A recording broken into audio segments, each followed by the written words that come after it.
They are weak, tired, and scared.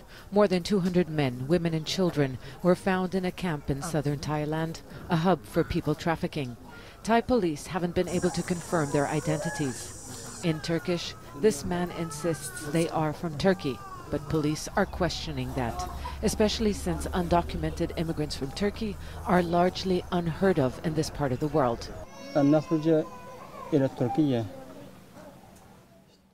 I was able to communicate with someone who spoke Arabic. He refused to say how they entered Thailand and if they were planning to go somewhere else. All he said was that he wanted to speak to the Turkish embassy. Actually, this is the first time that I have Turkish immigrant in my area, in the southern part of Thailand. This is the first time. If they are victims, we have to we cannot prosecute them. You know, if they are not, and they come to Thailand illegally, we have to prosecute them to the court, and then deport them back to their country. These immigrants could have been trying to reach Malaysia. We aren't far from the porous border, a known smuggling route for the trafficking of Myanmar's Rohingya Muslims.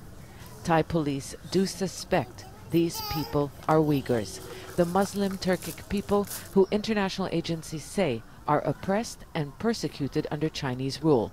It is a suspicion that worries these men. Human rights groups are also concerned. Officials from the Chinese embassy in Bangkok were here. Human Rights Watch told us that Thai authorities cooperate with their Chinese counterparts to track down and deport members of that Muslim minority group. And they've documented cases in which those people were severely punished upon returning home. Now these men are seeking Turkey's help. The Turkish government has been trying to highlight the plight of the Rohingya, who have been using Thailand as a transit point to escape persecution in Myanmar. But if Turkey says these people aren't their nationals, they could be imprisoned or deported. Sana Khuder, Al Jazeera, Hat Yai, Southern Thailand.